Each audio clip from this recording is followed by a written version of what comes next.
Hello, hello, and welcome to the Total Wellness Factor Show, everyone.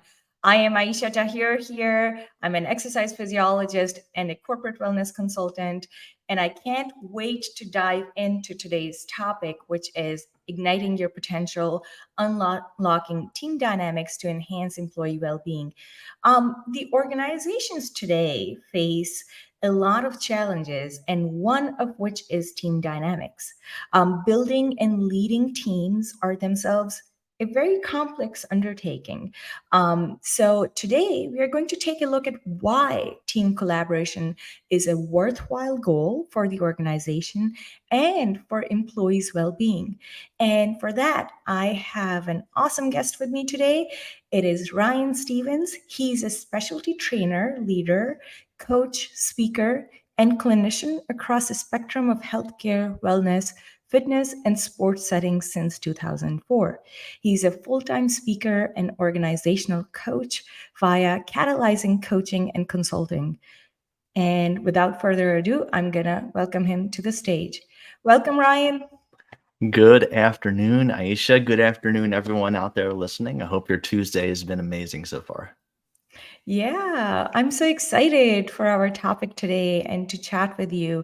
But before we dive into our topic today, I like to learn about other wellness entrepreneurs' journey. Mhm. What sparked your interest in building collaborative teams? No, it's a great question, and first and foremost, thank you again for the opportunity to be on to collaborate with you. And it was awesome meeting you recently through our connections with the NSA Greater Philadelphia region. So one thing that has just been throughout my career as I've grown through multiple leadership roles is that I've always just enjoyed to the fullest extent was collaborating with diverse professionals and people, not just on the teams that I led, but also on the interdisciplinary teams throughout other aspects of healthcare, wellness, sports, and fitness. And so just seeing everything that's been going on in the last couple years after the pandemic, with employee turnover, with difficulties with retaining good people, the job market the way it is right now, and more importantly, just we are, I think, across the board more stressed than ever with everything going on in life, and we have to. The last thing we need is for our job to be the primary source of our stress. We have so much going on. I've got 4 kids at home. They mean the world to me. The last thing I want is for my job to impact that relationship negatively. And everybody has that different dynamic within themselves. So, for me, launching Catalyzing Coaching and Consulting, going into organizational coaching and speaking, my passion is just to help organizations with their challenges, with those team dynamics, the collaboration issues, the friction and the stress that happens within their team that leads team members to be underproductive, uninspired, leave, and then be understaffed, because I want to help them grow within and then have a situation where they love to come to work. They're a part of, what it's like to be in part of an awesome team. The capital A and T in catalyzing that I use, my foundation is an athletic trainer professionally as I started my career, but it's for awesome teams because everybody deserves to be a part and feel what it's like to be a part of an awesome team. So I'm trying to do my part to help with that, just with like shared leadership, team dynamics, workplace camaraderie, all the things that go into that so that people can experience what it's like to be part of an awesome team at work. Yeah, I think you touched upon a lot of the things that that are so important for employee well-being too, because Hmm. when we are part of the collaborative teams where we can feel like we are safe and we are Hmm. happy, and it enhances our work productivity rather than the other way around, then we want to go back to work, right? Hmm. And that in itself is a big aspect of social well-being, which is one of the components of wellness wheel. Hmm. So, how would you describe collaboration in the workplace? There is a look and feel to it. I feel that there's so many different parts that go into collaboration. Number one is it needs to be two directional. mutually beneficial, whatever that project, that initiative may be. All of those people, those team members that are collaborating together need to have an understanding and feel the value of their role in that collaboration and how that helps one another. Ultimately, we should be looking for win-win collaborations versus win-lose. You're not trying to undercut other people that you collaborate with. It's about raising the standard for everyone to be working together. What I've seen in my career with the collaboration at the high level with the teams that I've been involved with and whatnot, there's a look and feel to it that other people see.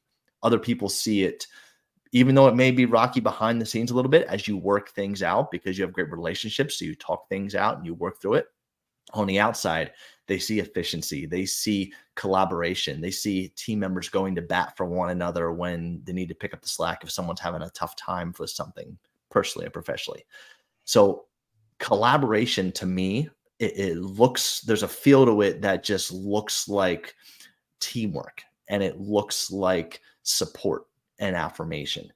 And there's so many different levels of that, especially when you deal with virtual employees, people working remotely, being spread apart. You got to dig into it a little deeper to get that collaboration, because people work in their silos. They have their home office, or they're not physically together. And then last part of that, I think, and this is something that we have to continue to work on, is just that camaraderie that exists within a workplace team, either physically or whether remote. Because when there is a feeling of the person to my right or my left, up front, behind me, above me, below me, they care about what I do, and I recognize my impact on their success and their impact on my success, and there's a respect for that, that helps nurture that collaboration on another level. Because then it's not asking people to do things they don't want to do. People are doing it because they want to be helpful and they want to help and support. Yeah, I love how you just explained that. Oh, okay, when everybody loves and respects what you're doing, you're bringing Mm-hmm. what you're bringing to the table, and then it's reciprocated for every team member. That's very important. I like that, Mm-hmm. because that's exactly what collaboration means Mm-hmm. in a nutshell. So I was just reading about this topic today as I was getting ready for our LinkedIn Live event. And I read a statistic that I want to bring it up is Yeah. that the employees working as part of a collaborative team show a 20% boost in satisfaction and engagement. So I was wondering, what are the other ways that having a collaborative team can boost morale and well-being of the employees?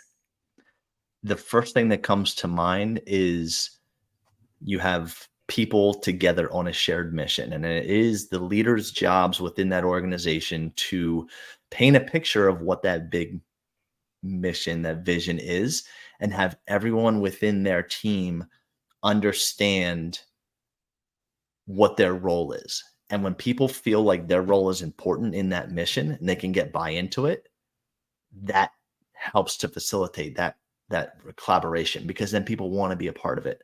Um, it's something where there's relationships, there is truly caring about one another professionally and personally. There's streamlined, efficient processes that goes into collaboration, getting rid of waste, getting rid of junk that gets in the way, getting rid of barriers that get in the way of efficiently working together. There's communication breakdowns that happen. People have different styles of communication. Then maybe they need to work on their active listening skills.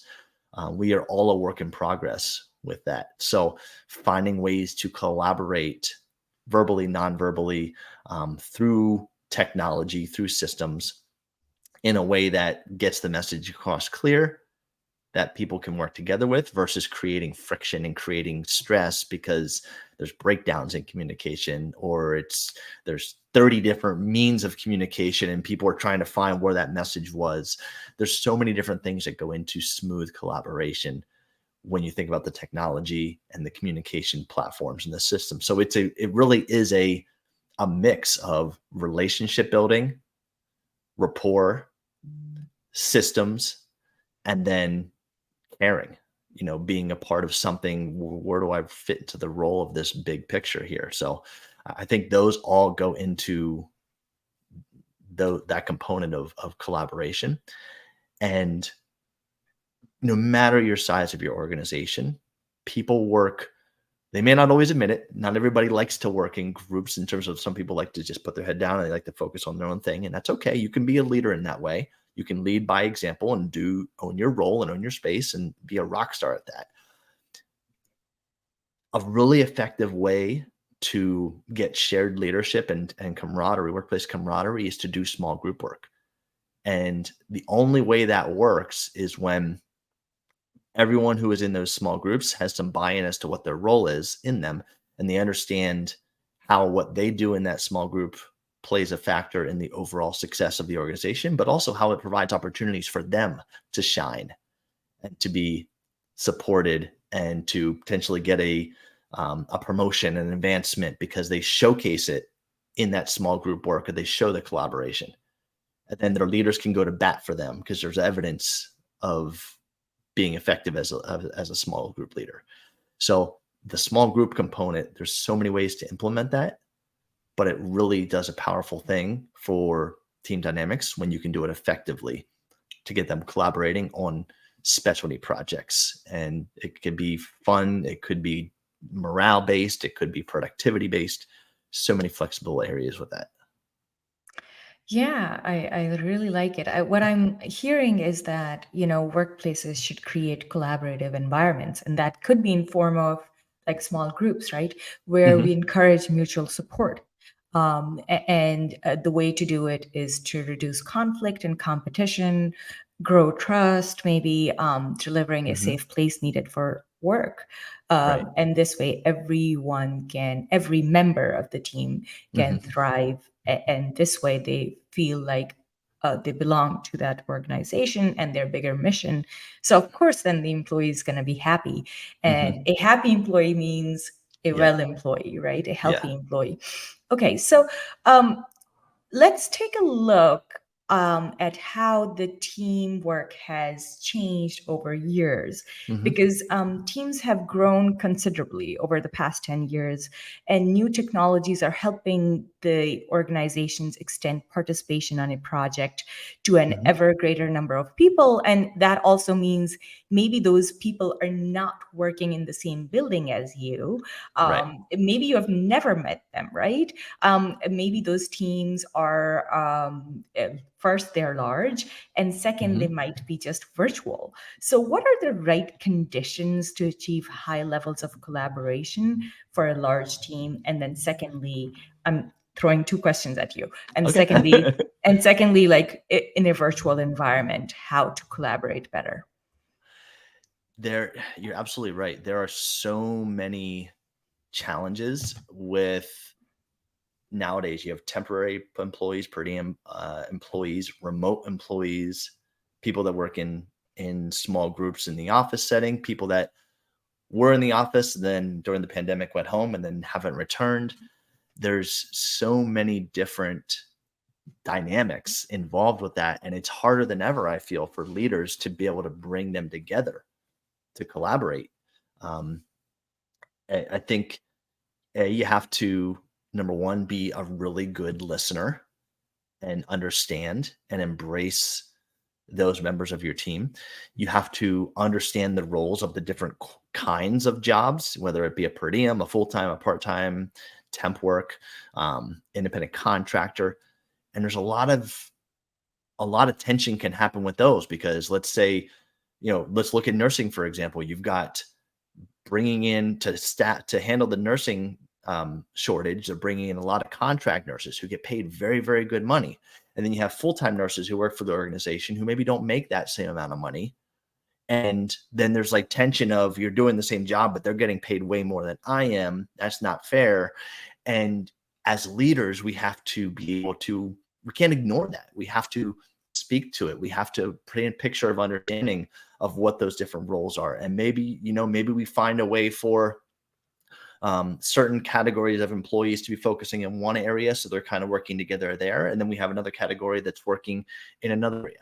There's so many different approaches that is truly individualized based on your organizational situation, but you have to keep in mind all those challenges that we face with being remote, with temporary employees. Some people there's more job hopping now than ever. So you're going to have to be onboarding on a more regular basis. Yes. And then you have breakdowns in the onboarding process because people get thrown into the fire and they're like, Yes. figure it out. I did it. You have to do it. Yes. And that all builds up stress. And Yeah. your previous point about when this stuff is working really well, people are happier in the workplace, their stress is down, their overall well-being is down. Well, the opposite can happen. When you have constant turnover and you have new people coming in, Yes. that increases stress, it decreases overall well-being. Maybe they're neglecting their health habits. They're not sleeping well because they're anxious over work. All that plays a role. And when you don't invest in those dynamics of getting them to work together effectively in that environment, having it be supportive and affirming and nurturing. And I'm not saying it's all sunshine and rainbows. There's Yes. challenges. We have to address things, and things may not go right. And there's mistakes. We're human. They happen. We have to learn from them and we Yes. build on them. But when you don't have that psychological safety that you talked about, that trust, people are afraid of making mistakes. So then they're on edge. They're walking on eggshells. Yeah. And that just ramps up stress. And Yeah. it's factually proven that when some people thrive in stress, Yeah. but some people do not. They shut down, they hold back. And Yeah. then you have that challenge of, you kind of got those three categories of employees. You have your rock stars, the promoters, the internal raving fans. You have your detractors who are they're looking for they're on their way out. They're naysayers. They don't believe in what you do. But then you have those neutral drifters, that middle group. And they're the Yeah. ones you got to be concerned about because they just kind of go through the motions and they're not engaged, but they're not rocking the boat. And their energy can pull down the rock stars, the raving fans, and they don't necessarily do anything good for the detractors. It's not like they're trying to turn them around. So we have to think about all of those things when we're leading teams, no matter the size. And it takes effort and care and relationship building and rapport building to do that as an organizational leader. And it doesn't happen overnight. And it's an investment in the future. And the hope is that the more you do that, the less fires you're going to have to be put moving forward with staffing crises, with team members getting burned out, compassion fatigue, all that good stuff. So, yeah, there's a lot that goes into it that we have to think about. And that's why we have to just continue to be open-minded. We have to sharpen our saw as leaders, grow, learn, and adapt. Yeah, no, I hear you. And I'm glad you bring it up that there are three different categories of employees. And excuse my really trailing voice here. You'll have to show some compassion to me today because I'm a little under the weather. But yeah, you're right that you have to see which group your employees belong to, and then cater to their requirements that way. Um, Also, what I'm hearing from you is that having a large team is really good. I mean, it's supposed to be productive, and the diversity of people and people coming from different areas, right? Mm-hmm. It would be really good for the project or for productivity of the company. But at the same time, it's also it can go the other way around because now you have all these people coming from different backgrounds who probably are not on the same level with each other about a lot of things. So you have to bring that whole team together and set that standard, and then so that they can collaborate. Right? Yes. So how do you think, what would be different for a virtual collaboration than an on-site collaboration? And is one better than the other?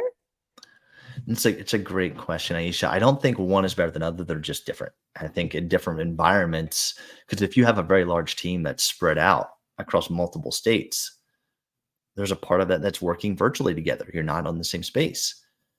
But then you have to get you have to have effective systems in place for the communication to happen, for them to feel like they're working together. That takes me back to the small group work that I mentioned before. And when you have the virtual environment, the upside to that is that people can feel more autonomy in their schedule. They can feel more autonomy in the comfort of if they like working from home or if they can work remotely because they are busy. I've got 4 kids. It's nice to have autonomy and, be home to get Lila to basketball practice or something like that. Like it's that there's a value to that really means a lot to a lot of team members. You have to balance that with the detrimental aspect of not being in the same place at the same time. The water cooler talk, the coffee talk that happens with team members.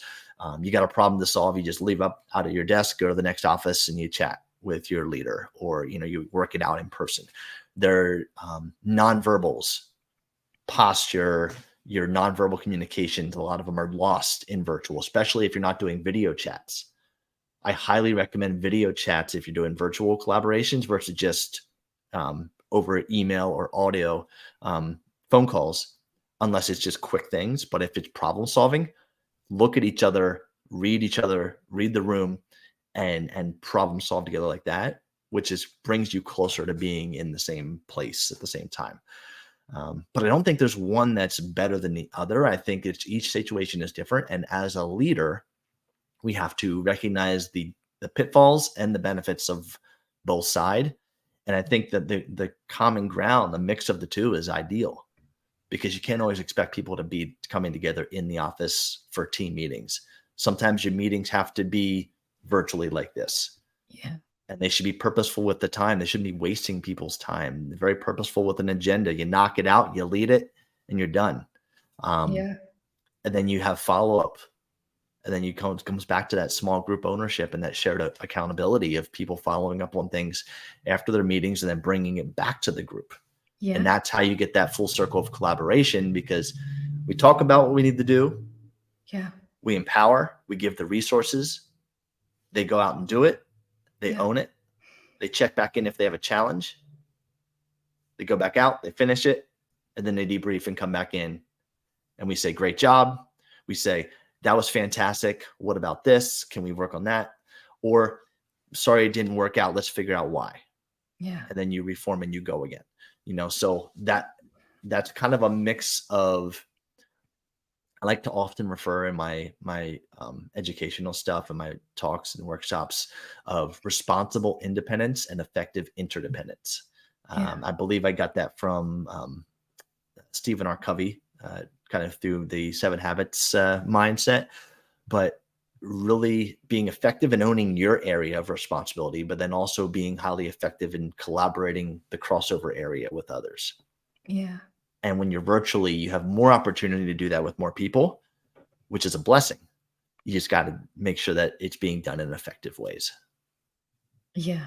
Yeah. I love how you bring up the point that you don't have that human interaction, as in one-on-one in-person interaction in a virtual team, but you still have the pro, though, is that you can have so many different people, you can have diversity of thoughts and ideas on your team. And I like the idea of having like that video conversation or chat or meetings. And you mentioned like rather than on the phone, I feel like a lot of times we are just exchanging emails and texting. So have a conversation, a real conversation if you're on a virtual team, because I feel like when we are texting or emailing, a lot can be lost, right? Because you might be typing something and it's being perceived as something different. So I think Absolutely. that would be really golden for a virtual collaboration to have, something with the video conference call or an audio conference call. So any other practical strategies or techniques that organizational leaders can implement to create effective teams? And because again, your focus, what you do, Aisha, is corporate wellness. Your focus. Now, again, I have that same kind of background. My focus is completely different, though, in terms of how I help organizations. But to kind of be in alignment with what your focus is and driving your passion is that employee well-being.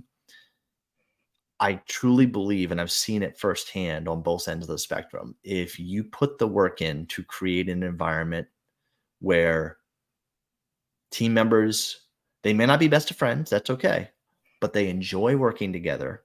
Yeah. They can work through problems and challenge and unexpected issues together without Yeah.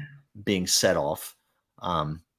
There is a trust knowing that they're there for one another, and that you get them to work in a way that there's shared leadership, meaning they're collaborating on special initiatives. They all have an ownership in the success. And it's not just a matter of everybody doing their own thing. It's you tie it together and how is it all related? And as the leader, you continually paint that vision of what this is going to look like when we're doing it highly effective. And then when it's not happening, you get right to the root of the challenge and you have your team help you solve it versus just dictating and telling them what to do. When we do that, we have a healthier team who is going to be psychologically, socially, mentally, physically better well-being, because the stress of their job is not going to be keeping them from enjoying the other things in life, or carrying over into the other things in life. You build, as a leader, you promote healthy balance. You allow them to have a lunch break that they can go on a walk versus promoting them not to take a lunch break because you just want things done. You get special initiatives in-house. You have a small group that's in charge of like special camaraderie initiatives, fun activities for building the team together. And maybe they're not work related at all, but it gets people moving. It gets people engaging in something that has them working together or learning more about one another outside of work. It's a good thing to turn that off sometimes. Take your work hat off, put your personal hat on, even if you're at work, and just feel comfortable in your own skin and being authentically you. Yeah. And all that stuff ties back to happiness in the workplace.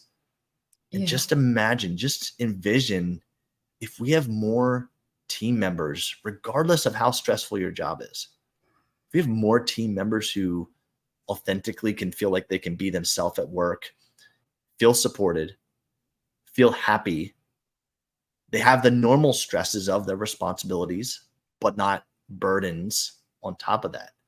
Just imagine what that would feel like from a camaraderie, from a workplace culture perspective. It feels really good to be a part of that. And that's kind of what that looks like when you have an awesome team, that there's support, there's shared leadership, there's collaboration, and it's done in a way that is win-win versus win-lose. And people can be healthy. They can feel good. They're mentally, socially, emotionally, physically, they have the support to take care of themselves and also have resources to reach out to others when they need help in those areas. When they're stressed, they can talk to their team member, their fellow colleague, versus holding it in or venting or just holding it in until they explode. Then that's not good. So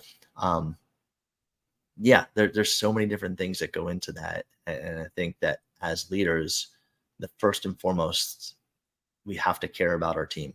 We have to care about the team members. It doesn't mean that you get walked over. It doesn't mean that you are always saying yes to everything. Yeah. But you have shared accountability. You have mutual respect. People on your team know that you care about their success, and that is what matters. And when you Yeah. do that, it shows and other people see it. Yeah. You don't have to say it. It Yeah. happens and people feel it. Yeah. Yeah, no, I think what you're just saying is it's wonderful because honestly, we're spending 2/3 of our day with our Mm-hmm. coworkers, right? If you're on site, especially, and even if we're not, because a lot of my friends who are still working in corporate, they tell me that they're in meetings all day long. So Hmm. they are virtually with their Yeah. work family.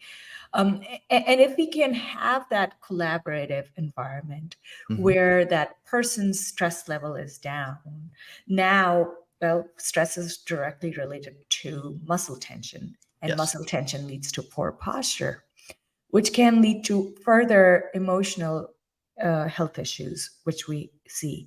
And that also pours into your team dynamics, right? Hmm. And also, other than that, if you have a collaborative team, you are able to bring your whole self to work, Hmm. not just the Ryan who is in front of the screen and whose job is to take care of that Excel sheet and data for that project. Ryan is a father of four, and he wants to take his daughter to basketball practice tonight. And how can we all collaborate together to make that happen? Right. Hmm. And then maybe tomorrow there's another team member that Ryan is helping out. So Hmm. that's what I'm hearing. And I think that that plays a big role in the physical and emotional well-being of the employee as a whole. Absolutely.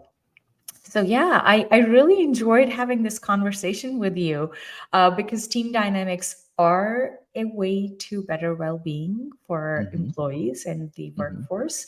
I'm glad we could talk about it. If somebody wants to get in touch with you, what would be the best way for them to reach you? Absolutely. LinkedIn, in my opinion, probably the number one spot for direct connection. I'm very active on LinkedIn. I do a lot of free educational content on LinkedIn, as well as YouTube on my YouTube channel. But you'll see in my thing here at Catalyzing ATS. If you put that in on any of the social media platforms, you can find me. But looking up Ryan Stevens on LinkedIn is the best way to connect with me directly. I want to be a resource for anyone out there listening, for supporting you to really ignite that potential within your team. www.catalyzingats.com is the website. And I do speaking engagements. I do organizational coaching workshops, as well as short 3-month temporary teammate type situations, just to come in and support your team. And last, if I can mention, Aisha, I try and do some educational workshops on a regular basis whenever I can. Tonight, I have an educational happy hour that is at 8 o'clock. You can find the information on my LinkedIn page. If you want to join, there's still time to do that. I can get you the link, where we're talking about employee onboarding and retention, and how can you keep them engage them, and embrace them, and keep them on your team. And then on Wednesday, October 18th, I am doing a Building Better Teams virtual leadership coaching workshop. And again, you can find that information on my LinkedIn profile. If you have any questions about it, reach out to me. And that's virtual, so anyone can join for that. But I'm here to help. I want to be a resource. If anyone just wants to brainstorm problem solving with me, reach out. I'm happy to have those conversations just to help. Yeah, no, thank you so much. We'll put well, of course, the LinkedIn profile is already linked to our Mhm. posts, but I will put your other social media channels in the comments when I repost today's episode. Thank you so much for joining us. And yeah, everyone, please try to check out Ryan's workshops, the one that's happening tonight, and then the one next week as well. Thank you so much for being a guest today, Ryan. Absolutely, Aisha. I appreciate the opportunity to collaborate. Looking forward to future collaborations as well. Thank you. Thank you so much. And thank you for joining us, audience. You will be able to hear this episode again. I'll be posting it soon if you didn't get a chance to watch us live. Have a good rest of your Awesome. week, everyone. Have a good day, Bye. everyone. Bye bye.